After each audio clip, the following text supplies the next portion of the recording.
The training shuttle moved slowly through the asteroid field, its lights cutting through the darkness of space. Inside, 20 cadets from different alien species sat quietly, checking their equipment. Among them was Taiho, a human from Earth. He adjusted his helmet and looked out the window at the floating rocks around them.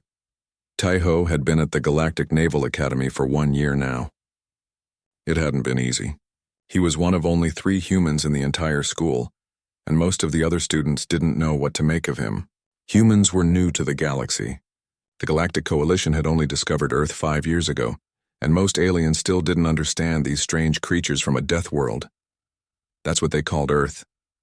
A death world, a planet so dangerous that only the toughest species could survive there. High gravity that crushed bones, weather that changed without warning, predators everywhere, diseases that killed without mercy. Earth was a nightmare planet, and humans had somehow not only survived but thrived there. The other cadets treated Taiho with careful respect. They had seen what humans could do. Taiho was stronger than most of them, even though he wasn't particularly strong for a human.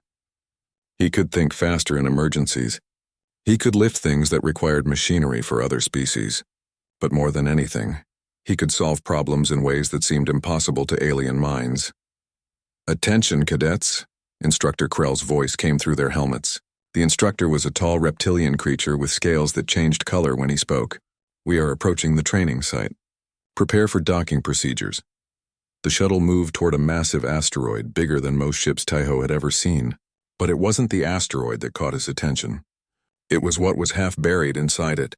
A ship, an ancient warship, its hull covered in dust and small craters from millions of years of impacts. Even damaged and old, Taiho could tell it had once been beautiful. The design was elegant, with curves and angles that seemed almost artistic. Strange symbols covered its surface, glowing faintly with some internal power source that had somehow survived all these years. "That," Krell said, his voice filled with something like reverence, "is a Valtrine warship. 3,000 years old, the Valtrine Empire was the most advanced civilization the galaxy has ever known. They could fold space itself. They could capture the power of stars. They built machines that we still cannot understand." The cadets stared at the ancient vessel. Taiho leaned forward, studying every detail he could see. "This particular ship has been here for centuries," Krell continued. "We discovered it 200 years ago. Since then, our best scientists have tried to restore it. They have tried to turn on even the smallest system.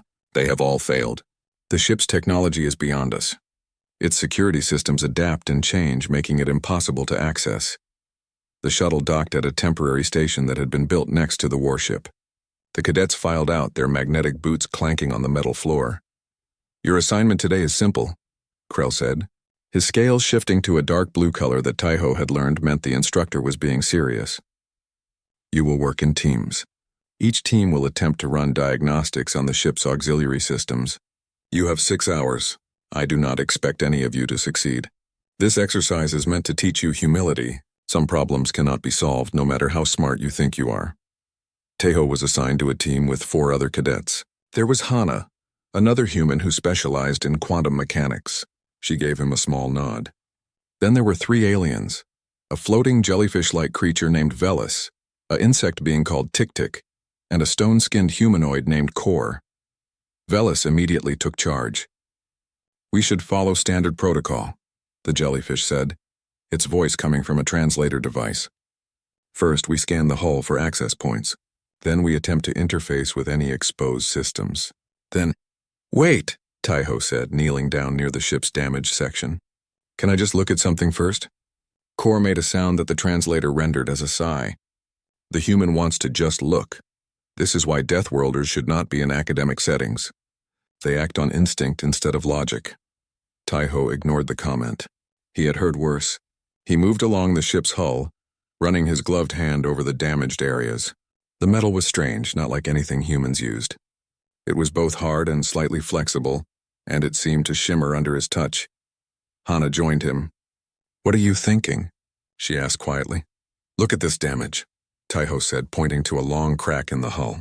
"Does this look like weapon damage to you?" Hana studied it carefully. "No," she said slowly. "Weapons would leave burn marks or impact craters. This looks like stress fractures?" Exactly, Taiho said, feeling excitement build in his chest. This ship didn't crash because of a battle. Look at how the metal is torn. This is tidal force damage. The ship got caught in a gravity well, probably near a black hole or a neutron star. The gravitational forces pulled it apart, so? Kor asked, floating over to them. How does that help us turn it on? Taiho stood up and looked at the massive vessel. If the ship was being torn apart by gravity, what would its safety systems do? Hana's eyes widened. They would shut everything down, to prevent a reactor breach or an explosion. Right, Taiho said, starting to pace. Everyone has been trying to hack into this ship like it's locked. But it's not locked.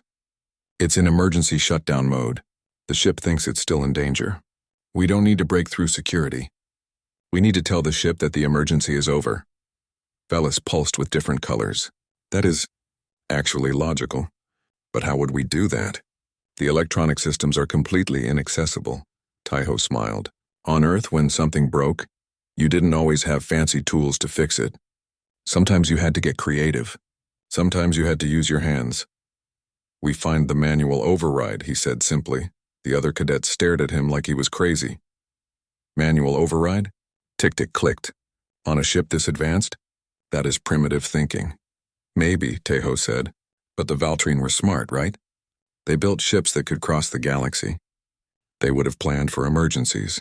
What if all the electronic systems failed? There would have to be a backup. A way to control the ship manually. Hana was nodding now. Emergency systems that work without power. It makes sense. It makes no sense, Kor argued. Why would an advanced species use primitive manual controls? Taiho looked at the stone-skinned alien. Because sometimes the simplest solution is the best one. On Earth we have a saying, keep it simple. No matter how advanced your technology gets, you always need a backup plan. He turned to Instructor Krell, who had been watching their discussion. Sir, permission to physically search the ship's exterior for manual access ports? Krell's scales shifted through several colors before settling on an orange that Taiho thought might be curiosity. Permission granted. But Cadet, you understand that this ship has been searched thoroughly for 200 years. Yes, sir, Taiho said. But maybe no one was looking for the right thing. He grabbed a climbing harness and magnetic gloves from the equipment locker. Hana did the same. The other cadets watched with skepticism as the two humans prepared to scale the ancient warship's hull. As Taiho attached his safety line, he looked up at the massive vessel. Somewhere on this ship there was a way in, a manual override that the Valtrine had installed for exactly this kind of emergency. He just had to find it, and he had a feeling he knew where to look. The Valtrine might have been advanced, but they were still engineers. And engineers, no matter what species they were, always thought about worst-case scenarios. Taiho began to climb. The hunt for the impossible solution had begun. Taiho pulled himself along the hull of the ancient warship, his magnetic gloves clicking against the metal surface. Below him, the asteroid field stretched out in all directions, rocks floating in the eternal darkness of space. He tried not to think about how far he could fall if his safety line failed. Hana climbed beside him, her movements careful and precise. What exactly are we looking for? She asked through the helmet communication system. Maintenance hatches, Taiho replied, brushing away centuries of dust from a section of the hull. Every ship has them. Places where crew members could access critical systems if the main doors failed. They're usually marked somehow. But we don't read, Valtrine, Hana pointed out. We don't need to, Taiho said. Symbols for danger, for maintenance, for emergency access, they tend to be universal. Bright colors, warning patterns, things that catch attention. They climbed for 30 minutes, searching every section they could reach. The other cadets had given up watching them and were now attempting their own diagnostic procedures below. Taiho could hear Velis giving orders about scanning frequencies and data collection protocols. He smiled to himself. They were good students following all the right procedures. But sometimes being a good student wasn't enough. Sometimes you needed to think like someone who had actually built something with their own hands. Taiho, Hana's voice came through sharply. I found something. He pulled himself over to her position. She was hovering near a section of hull that looked slightly different from the rest. The metal here had a different texture, and there were markings around the edges. The markings were faded, but Taiho could make out alternating colors, probably yellow and black at one time. Warning stripes, he said. That's a good sign.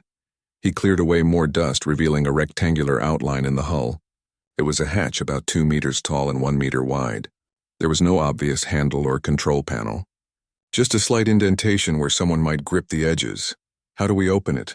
Hana asked. Taiho examined the hatch carefully. There were no electronic components visible.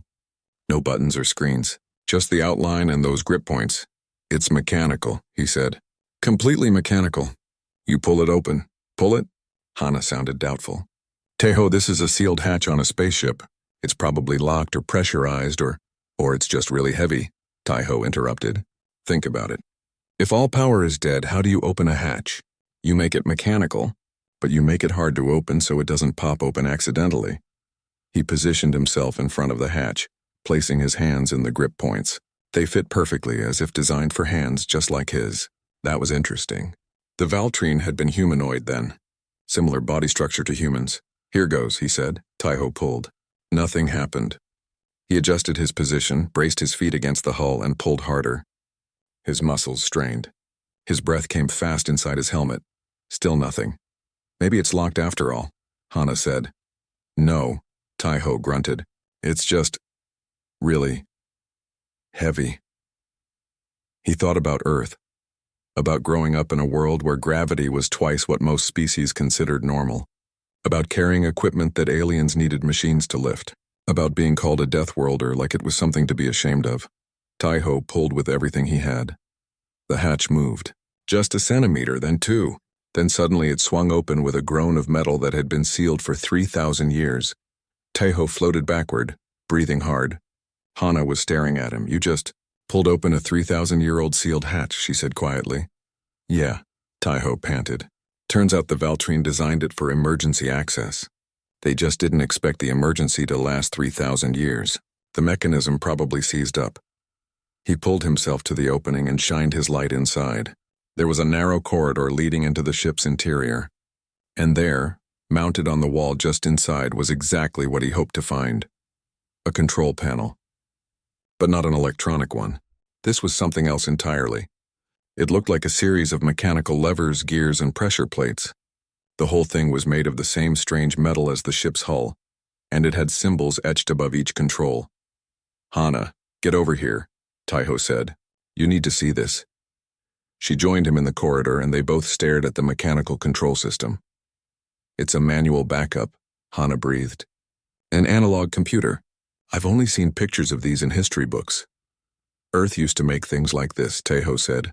Before we had reliable electronics, mechanical calculators, analog flight computers, things that used gears and levers instead of electricity. The symbols above the controls were in old Valtrine, which neither of them could read, but there were also pictographs, simple drawings showing hand positions and movement sequences.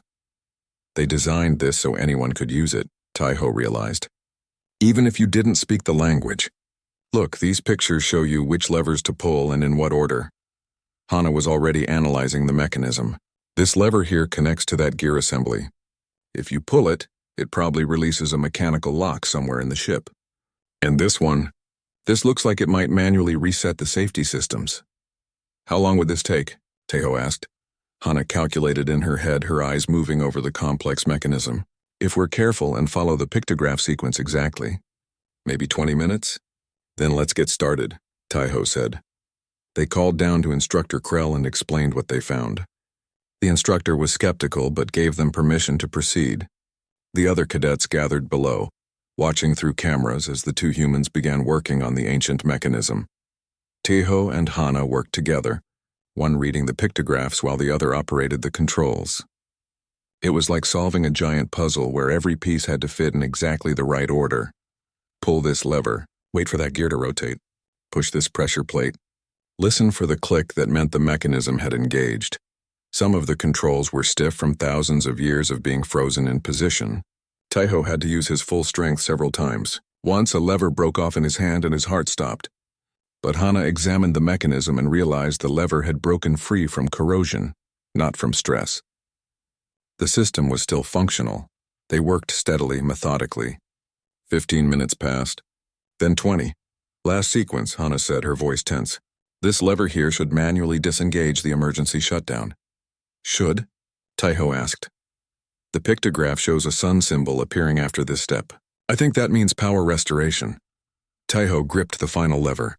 It was larger than the others, and it had more warning symbols around it. This was clearly the big one. The master reset. Everyone might want to step back from the ship. He called down to the other cadets. He pulled the lever. It resisted at first, then moved smoothly through its arc. There was a deep thunk from somewhere inside the ship. Then another. Then a whole series of mechanical clicks and clanks as ancient systems began to engage. Deep inside the warship, something began to hum. Lights flickered on inside the corridor where Taiho and Hana stood. Dim at first, then brighter. Emergency lighting awakening after 3,000 years of darkness. The hum grew louder. Taiho felt vibration through his gloves where they touched the ship's hull. Impossible. Instructor Krell's voice crackled over the communication channel. The power grid is coming online.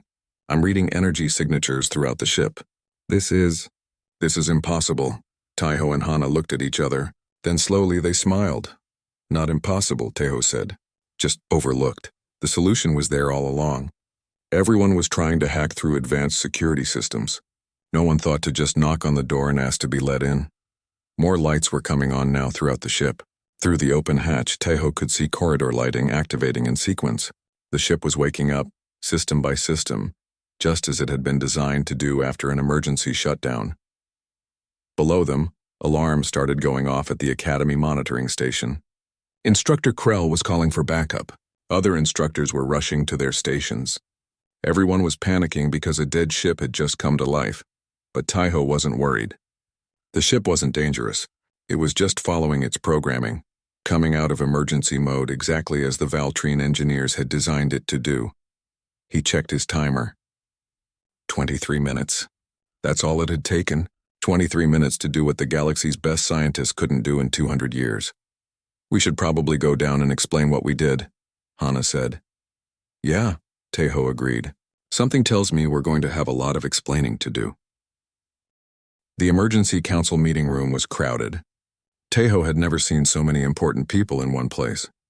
There were admirals in their decorated uniforms, scientists with glowing data tablets, and government officials from at least a dozen different species. All of them were staring at him and Hana like they had just sprouted wings. Director Velt sat at the head of the table. She was a crystalline being, her body made of something that looked like living diamond. When she spoke, her voice seemed to come from everywhere at once. Let me understand this correctly, she said, her tone carefully neutral. You two cadets in your first year of study restored power to a Valtrine warship that our best engineers could not activate in 200 years of trying. Yes. Ma'am, Taiho said, in 23 minutes. Yes, ma'am. There was a long silence. Several of the officials were making sounds that their translators couldn't properly convert. Taiho thought some of them might be laughing, but it was hard to tell with aliens. How? A xenoarchaeologist named Dr. Nix demanded. He was a floating brain-like creature in a protective sphere. How did you even know where to begin? Taiho explained again for what felt like the 20th time. The damage patterns. The emergency shutdown hypothesis. The search for manual overrides. The mechanical control system. But we searched that ship, Dr. Nix insisted. We scanned every centimeter. We mapped every internal structure. That hatch you found was in our surveys. Did anyone try to open it? Hana asked quietly. Dr. Nix sputtered. Open it? It was sealed. Locked. We assumed it required electronic authorization that we couldn't provide. It just required a strong pull, Taiho said. The mechanism had ceased from age. Once I got it open, the rest was just following instructions. Following instructions in a dead language, another scientist pointed out. The pictographs were clear enough, Hana said. She pulled up images on her datapad, showing the mechanical controls and their associated symbols. The Valtrine designed the emergency system to be operable by anyone. You didn't need to read their language. You just needed hands and basic problem-solving skills. Admiral Cross, a heavily armored insect-like being, leaned forward, and it never occurred to our scientists to look for pictographic instructions. Why not? Because they were looking for advanced solutions, Taiho said carefully. The Valtrine were the most sophisticated civilization in galactic history. Everyone assumed their technology would be equally sophisticated. But emergency systems aren't sophisticated. They're simple. They have to be, because they need to work when everything else fails. Director Velth's crystalline form seemed to shimmer. You approach the problem differently than our experts. Yes, ma'am. Why? Taiho hesitated. He wasn't sure how to explain without sounding insulting. Hana jumped in. Humans are Deathworlders, she said. We're from Earth. Our planet doesn't forgive mistakes. If something breaks on Earth, you fix it fast or you die. We don't have the luxury of spending years studying a problem. We develop practical solutions quickly. You're saying our scientists are impractical? Dr. Nix demanded, offended. No, Taiho said quickly. Your scientists are brilliant. But they were trying to understand the Valtrine. We were just trying to fix their ship. That's a different mindset. Commander Wren, head of military intelligence, had been silent until now. He was a tall, thin being with multiple eyes and skin that constantly shifted between colors. This concerns me, he said coldly. These humans accessed an ancient weapon system. They restored power to a vessel that could potentially destroy entire fleets. They did this without proper authorization or understanding of the consequences. We had authorization from Instructor Krell, Taiho protested. To run diagnostics, Wren snapped. Not to activate the ship. The ship isn't dangerous, Hana argued. It's been crashed for 3,000 years. All we did was restore basic power. The weapon systems are still offline. Are they? Wren demanded. How do you know? Can you read Valtrine status displays? Do you understand their weapons protocols? Taiho opened his mouth, then closed it. Wren had a point. They had restored power, but they didn't actually know what all the ship's systems were doing. This is exactly the problem with Deathworlders, Wren continued, his colors shifting to angry reds and blacks. They act without thinking. They break things without understanding them. They're dangerous. They're resourceful, Director Velth corrected, her voice firm. Commander, your concerns are noted. But these cadets have achieved something remarkable. Instead of criticizing them, perhaps we should learn from them. Learn what? How to be reckless. How to think differently, Velth said. She turned her attention back to Taiho and Hana. You said you approached this as a repair problem, not a research problem. Explain that distinction. Taiho thought carefully before answering. When you research something, you want to understand every detail. You want to know why it works, how it works, what principles it's based on. That takes time. But when you repair something, you just need it to work. You don't need to understand the engineering. You just need to follow the manual. And if there is no manual? Velth asked. Then you figure it out, Taiho said simply. You look at what's broken. You think about what it's supposed to do. You try things until something works. Trial and error, Dr. Nix said dismissively. Rapid iteration, Hana corrected. It's how humans develop most of our technology. We try something. If it fails, we learn why. We try something else. We keep going until we succeed. Admiral Cross made a clicking sound. And if you fail catastrophically? If your trial and error destroys the very thing you're trying to fix? Then we learn from that too, Taiho said. On Earth we have a saying, failure is the best teacher. Every mistake teaches you something. Every broken thing shows you how it works. The council members looked at each other. Some seemed intrigued. Others appeared horrified. Commander Wren looked like he wanted to have Taiho thrown out of the academy. Director Velth was quiet for a long moment. Then she spoke. Here is my decision.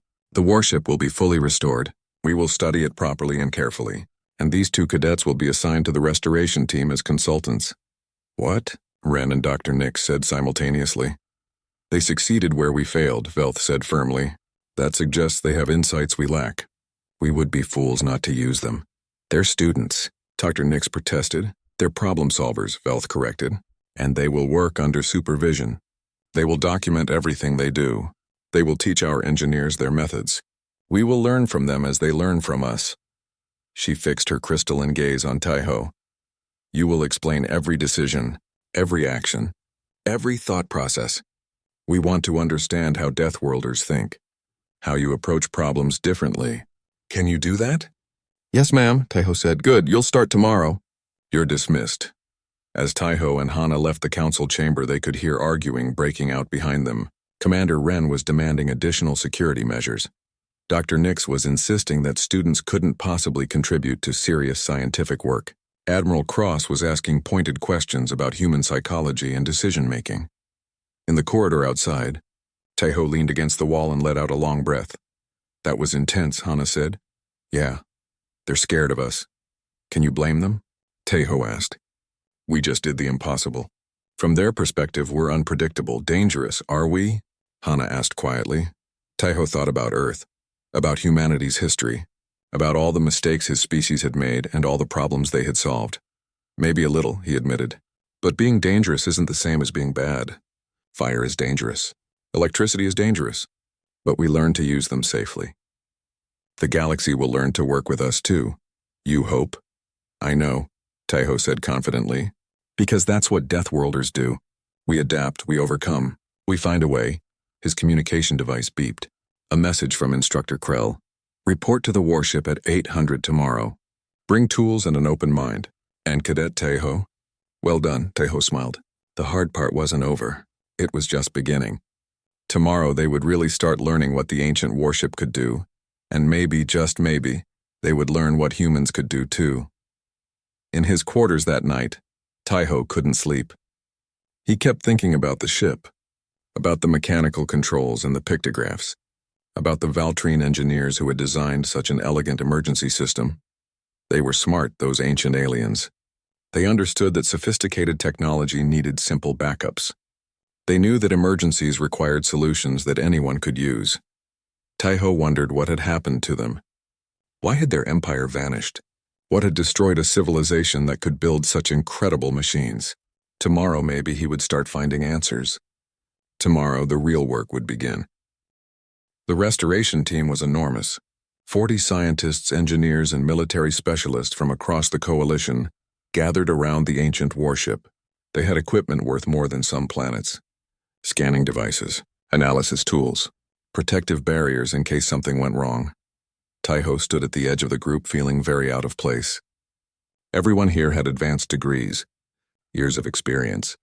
He was just a first-year cadet who had gotten lucky, except Director Velth didn't think it was luck. She had assigned him and Hana to the team specifically because of how they thought differently. Dr. Nix floated to the front of the group, his brain sphere glowing with excitement. We will proceed carefully. First, we map all active systems. Then we analyze their functions. Then we create detailed models. Only after we fully understand each system will we attempt to activate it. This process will take approximately 6 months. 6 months? Taeho said before he could stop himself. Every head turned to look at him. Dr. Nix's sphere pulsed with irritation. Yes, Cadet. 6 months. This is priceless technology. We cannot rush. But the ship is designed to be used, Taeho protested, not studied. The Valtrine built it for their crews to operate. It should be straightforward. Straightforward, Dr. Nix repeated slowly. You think 3,000-year-old technology from the galaxy's most advanced civilization is straightforward?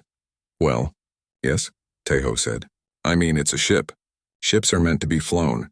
The Valtrine wouldn't have made it complicated for their own people to use. The scientists laughed. Not unkindly, but clearly amused by his naivety. Hana stepped forward, supporting him. Taeho has a point. We've been treating Valtrine technology like it's alien and mysterious, but to the Valtrine it was just normal. They're everyday tools. Maybe we're overcomplicating things. Director Velth's crystalline form shimmered. Interesting perspective. Dr. Nix, what if we tried both approaches? Your team proceeds with careful analysis. The humans proceed with practical testing. We compare results. Dr. Nix looked like he wanted to argue, but Velth's tone made it clear this wasn't a suggestion. Over the next 3 days, the two approaches couldn't have been more different. Dr. Nix's team set up elaborate scanning equipment. They took measurements. They built computer models. They had meetings about their meetings. Everything was documented in triplicate. Taeho, Hana, and a newly arrived human engineer named Doyun simply walked onto the ship and started looking around. Doyun was older than them, maybe 30, with practical experience in shipbuilding. He had transferred to the academy to study alien technology. When he heard about the Valtrine ship, he had volunteered immediately. This is incredible, Doyun said, running his hand along a corridor wall. Look at this construction. The metal is seamless. No welds, no joints. It's like they grew the ship instead of building it. Focus, Hana said, studying a wall panel. We need to identify key systems. Life support, navigation, propulsion, weapons. Life support first, Taeho decided. If we can get air and temperature control working, the other teams can work inside without suits. They found the environmental control room on the second deck. It was full of incomprehensible displays and controls, all labeled in Valtrine text, but there were also diagrams, simple pictures showing airflow, temperature ranges, and pressure levels. Universal symbols, Doyen observed. The Valtrine used them just like we do. A picture of air means air. A thermometer means temperature. Within 2 hours, they had environmental systems online. Fresh air began flowing through the ship for the first time in millennia. The temperature regulated to a comfortable level. Dr. Nix's team was still setting up their scanning equipment. On day 5, Taiho's team restored navigation computers. Ancient star charts appeared on displays throughout the bridge. They showed the Valtrine Empire at its height, with thousands of systems marked in glowing symbols. On day 7, they got propulsion to 40% capacity. The ship could fly if needed. Not fast and not far, but it could move. Dr. Nix's team had completed their preliminary scans and was beginning to build their first computer model. The military observers were getting nervous. Admiral Cross visited the site personally on day 8. "These humans are moving very fast," he said to Director Velth. "Perhaps too fast. They are activating systems without understanding them." "Are they?" Velth asked. "Or are they understanding them in a different way? Notice that nothing has malfunctioned. Nothing has exploded. The ship is responding exactly as they predict." "Luck," Cross suggested. "For 8 days straight, that is remarkably consistent luck." On day 9, Taiho made a mistake. He was exploring the weapons control room, studying the displays. He touched what he thought was an inactive panel. It wasn't inactive. Alarms blared throughout the ship. Red lights flashed. The weapon systems came online with a deep hum that Taiho felt in his bones. Commander Ren's voice screamed through the communication system. "Weapons active. Weapons active. All personnel evacuate immediately." Taiho froze, his hand still on the panel. Outside, he could see military ships powering up their shields, preparing to fire on the ancient warship if necessary. "Don't move," Hana said quietly, appearing beside him. "Don't touch anything else, Emily. I didn't mean to. I know, just let me look." Hana studied the displays carefully. The weapons systems were online, but they weren't targeting anything. They were in standby mode, waiting for commands. "It's okay," she called out on the general channel. "The weapons are in standby. They're not armed. They're not targeting anything. Shut them down," Ren ordered. "I don't know how," Taiho admitted. "I'm not even sure what I touched to turn them on." Doyen arrived at a run. He looked at the displays, at Taiho's position at the panel. "You activated them accidentally. There must be a safety protocol. The Valtrine wouldn't have made it easy to fire weapons by mistake." They searched the panel, looking for anything that might deactivate the weapons. The military ships outside were still on high alert, ready to destroy the ancient warship if necessary. Then Hana noticed something. "Look, this symbol here. It's the same as the one in the environmental controls that meant off or stand by. Try touching it." Taiho carefully pressed the symbol. The weapons hummed down. The displays went dark. The alarms stopped. Outside, Commander Ren was having what sounded like a breakdown. "This is unacceptable. These humans are playing with technology they don't understand. They nearly started a battle." Director Velth's response was calm. But they didn't. They identified the problem and solved it in under 2 minutes. "Our protocols call for a 30-minute evacuation procedure, followed by controlled detonation of the entire ship. The humans resolved the situation much more efficiently. They caused the situation, and they fixed it. That is the nature of learning. Mistakes happen. What matters is the response." Taiho was shaking slightly when they left the weapons room. Hana put a hand on his shoulder. "That was close," she said. "Too close," Taiho agreed. "Maybe we are moving too fast. Or maybe we just need to be more careful," Doyen suggested. "We label everything we test. We document the responses. We learn what not to touch." They spent the rest of day 9 creating a safety protocol. Before touching any unknown control, they would scan it with portable equipment. They would photograph the panel. They would have at least 2 people present. They would move slowly and deliberately. Dr. Nix actually approved of this. "Finally, you are learning proper procedures." On day 12, something unexpected happened. Taiho was alone on the bridge, documenting their latest findings. The ship was quiet. Most of the team had gone back to the academy for the night. A display flickered to life in front of him. Not one he had touched. It activated on its own.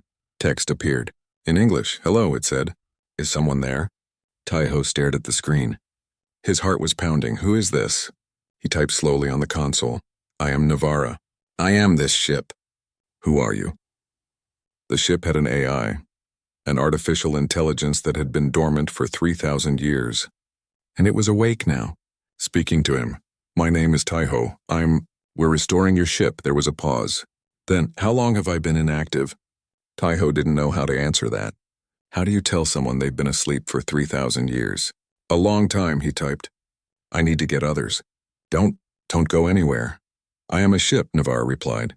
Where would I go? Taiho laughed despite his nervousness. The AI had a sense of humor. That was either very good or very concerning. He activated his communication device. Hana, Doyen, Director Velth. You need to come to the ship right now.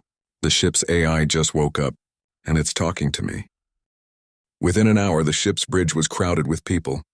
Scientists, military officers, linguists, and psychologists all gathered around the display where Navara's text appeared. Everyone was talking at once, analyzing, theorizing, arguing about how to proceed. Navara had gone silent after Taiho's initial contact. The AI seemed to be waiting, observing them through sensors they couldn't see. Director Velth called for quiet. We need to communicate carefully. This AI has been inactive for 3,000 years. We don't know its mental state or its programming directives. Let me talk to her, Taiho said. Her? Commander Ren questioned sharply. She called herself Navara. That sounds female to me. It's a machine, Ren said coldly. It doesn't have a gender. She chose to speak to Taiho, Hana pointed out. Maybe she'll respond to him again. Velth considered this. Very well. Cadet Taiho, establish communication, but follow our protocols. Do not promise anything. Do not provide classified information. And do not, under any circumstances, allow it to access external systems. Taiho sat at the console. Everyone watched over his shoulder.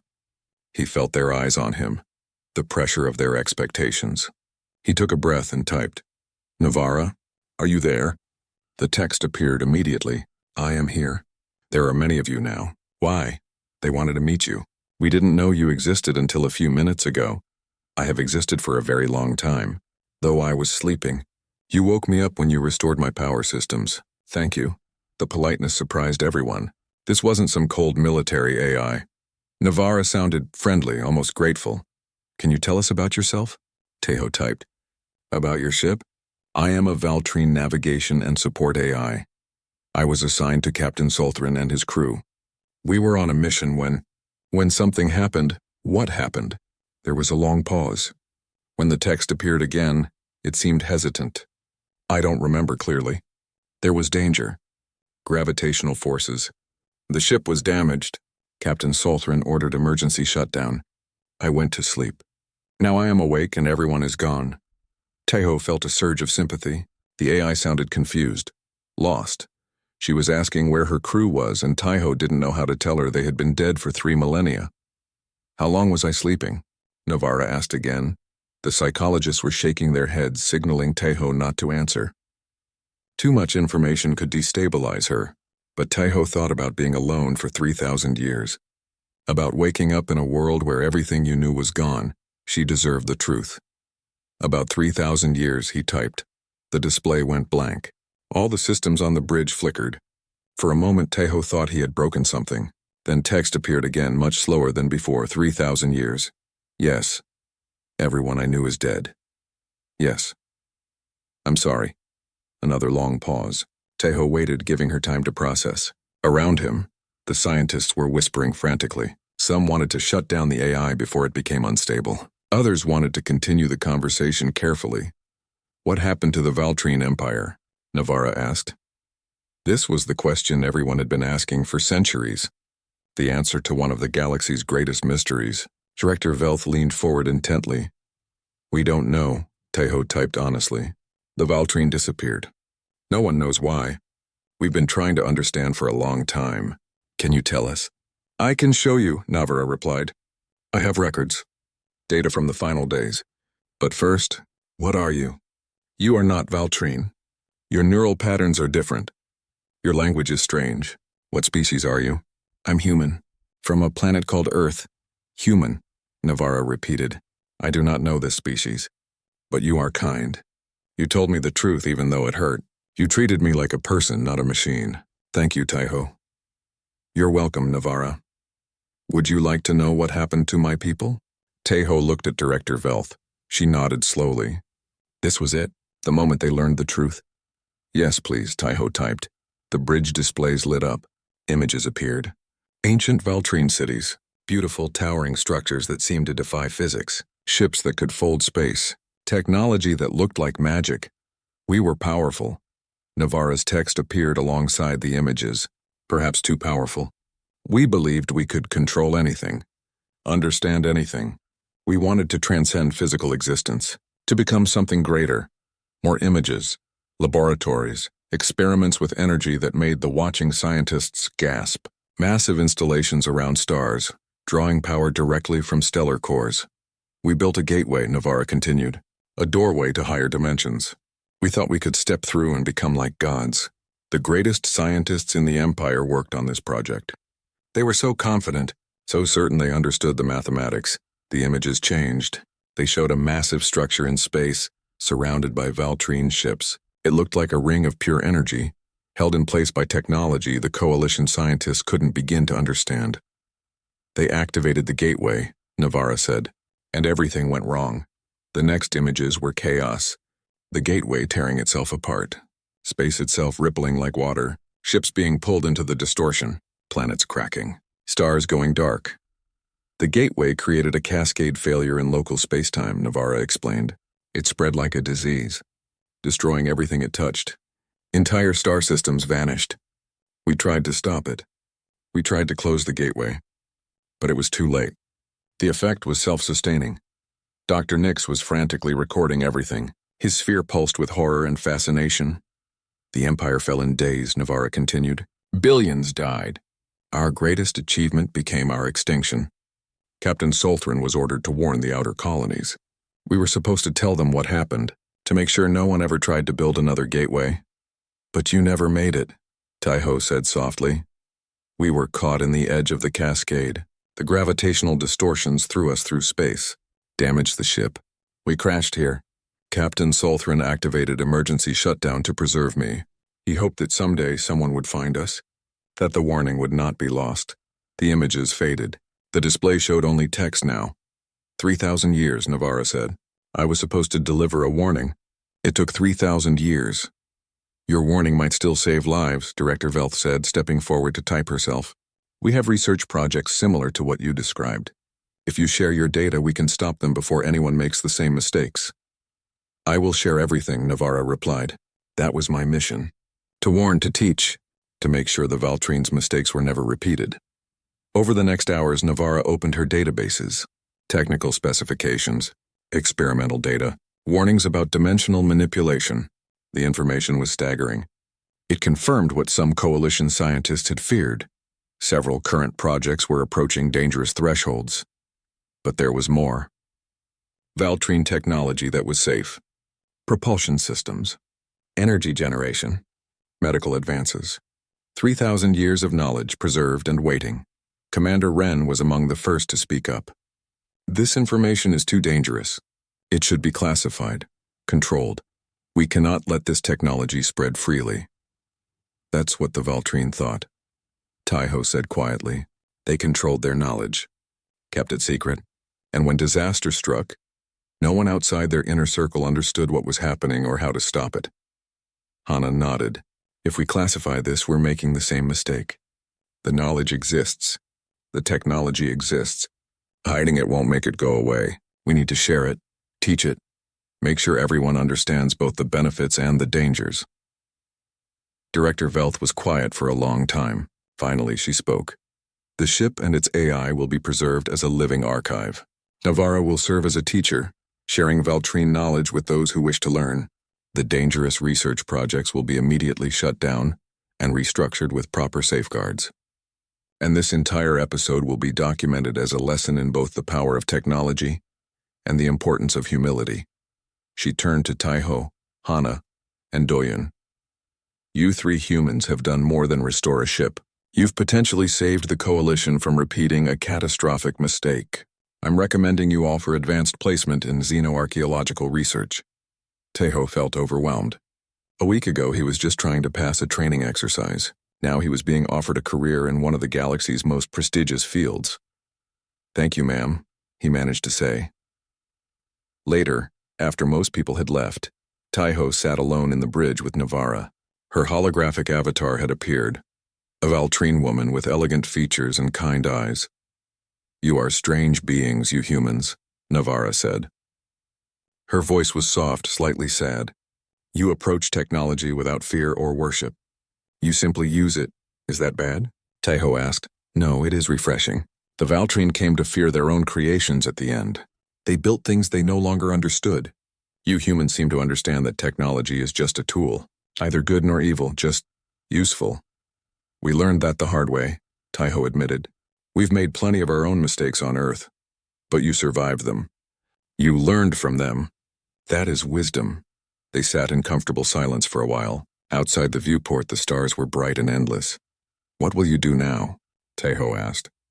"Now that your mission is complete?" "I will teach," Navarra said. "I will share what the Valtrine learned. I will make sure their mistakes are not forgotten.